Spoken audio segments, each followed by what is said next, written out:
To find out more, I'm meeting with the Latin American head of the Simon Vizental Center, the organization named after the legendary Nazi hunter. Ariel, Josh Gates, nice to meet you. Welcome to Buenos Aires. Thank you very much.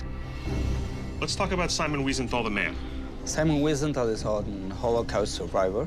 He found and identified more than 1,000 Nazis. When we talk about Nazis coming to South America after the war, what kind of numbers are we talking about here? Hundreds. Hundreds? Yeah. Ariel shows me copies of extremely rare documents, revealing the false identities that many Nazis used to get into Argentina and other South American countries. This is Klaus Altmann? He was Klaus Barbie. Klaus Barbie, the Butcher of Lyon, thought to be directly responsible for the deaths of 14,000 people. Helmut Greger. He was Joseph Mengele. Known as the Angel of Death, conducted heinous and barbaric experiments on concentration camp victims. Ricardo Clement. Ricardo Clement was Eichmann. One of the architects of the Holocaust, responsible for the deaths of millions and hanged after his capture here in Buenos Aires. How do these guys just waltz into Argentina? There was a very German-loving environment here before the war. The most important manifestation from Nazis outside Germany was here in Buenos Aires in '38. Argentina had long been cozy with the Third Reich. In fact, they didn't join the Allies until just 6 weeks before the war ended in Europe. Before the end of the war, there was an organization to help Nazis and their collaborators get out from Europe and get a safe place here. The codename Odessa was developed after the war to describe a suspected Nazi escape program from Europe, and it now appears that there was a so-called rat line, or path of escape, that led to Argentina. This effort to bring Nazis here was assisted in part by the Red Cross, who inadvertently provided transit papers to many fugitives. The Argentine government of Juan Perón aided Nazis as a way to get German investments to flow through Buenos Aires. Even his wife, the beloved Evita, was complicit. Where were they concentrated in Argentina? Were most of them here in the capital? There were many waves. Many of them went to Misiones in the north. Ariel believes that this remote province holds the key to learning more about the fugitives and what kind of support they had once they arrived here. There's a hideout in the middle of the jungle. Like a Nazi hideout? Yeah. You have to see it. I'm hopping a flight from Buenos Aires to the northern town of San Ignacio, near the border of Paraguay. Once on the ground, I grab the first vehicle I can find and channel my inner Che Guevara.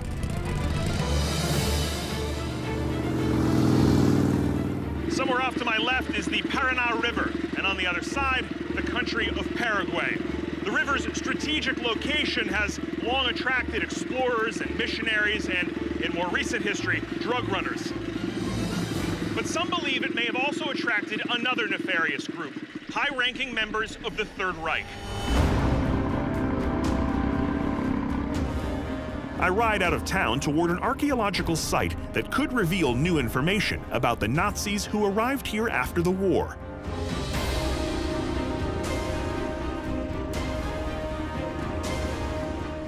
Along the way, I pull the bike over to take in an unlikely sight in the middle of the jungle.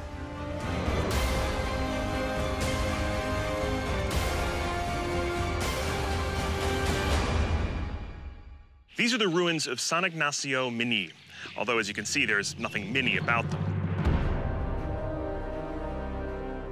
At one time, this was a 200-foot-long soaring church, the centerpiece of a huge Jesuit mission built here in the early 1600s with the aim of converting the local Guarani natives to Catholicism. By the mid-18th century, the Jesuits were removed from power, the natives destroyed the mission, leaving the buildings to be consumed by the jungles.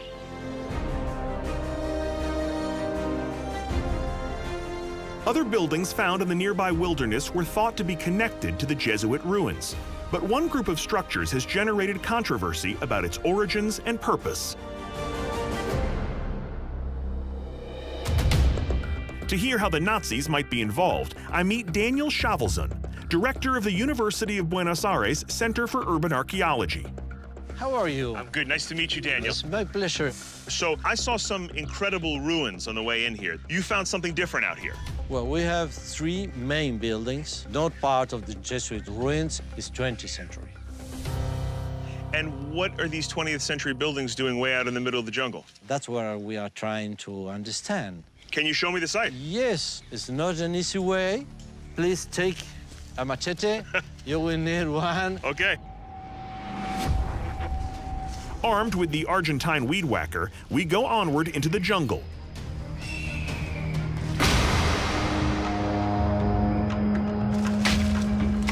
After more than a mile of bushwhacking into the dense foliage, we stumble upon a shocking sight to behold. Oh, wow! That's extraordinary. Just in the middle of the jungle. Look at this place. The architecture is very different than the Jesuit ruins. Yeah, modern frames. Nails.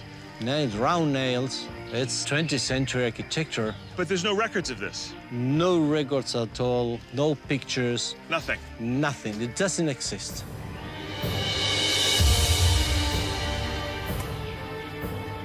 Daniel strongly believes that these were built specifically to be Nazi hideouts, and that the proof is in the construction.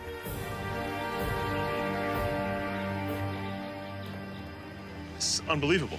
It feels like a residence. It's a real house in the modern sense of a house. Yeah, a place I mean, to live. There is a porch, there's a door. You come into kind of a large... Living room. Yeah. A bathroom. A servant's room. It's a house. The layout of this mystery structure isn't designed like a jungle hunting blind. This place has a fancy bathtub, expansive rooms. They even found fine European-style tiles on the floor.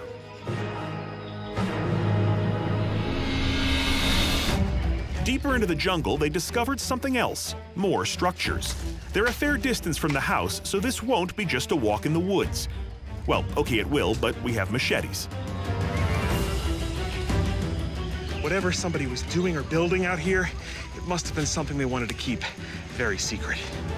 A secret that we may be on the verge of discovering.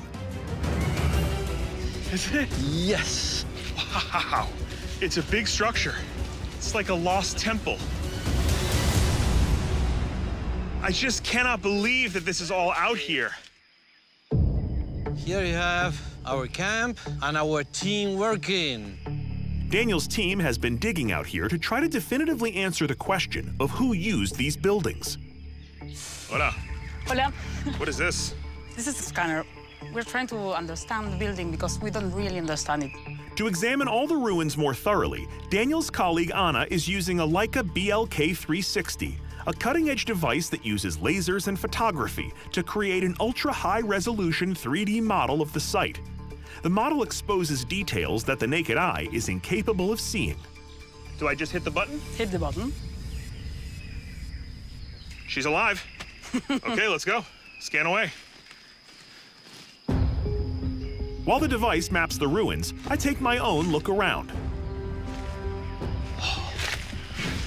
This one has a very different feel to it. 2 floors, first of all. You can see there would have been a second floor up there. Got another room through here. And it looks like it drops down a bit. Might be a cellar level. Looks like a small tunnel here. You can see light, it goes through to the outside, very narrow. I'm not sure if this was a chamber for water, or possibly it could have been a secret way in or out of the building. You know, this feels a lot more like a defensive structure. So you can see the river down here. This could be a place to make sure that anyone coming across that river and up the trail is a friend and not an enemy. The Leica scans are completed, and the images are incredible. It'll take months for Anna and Daniel to analyze the data, but even a cursory glance confirms Daniel's findings. This is a multi-story, fortified structure with defensive positioning.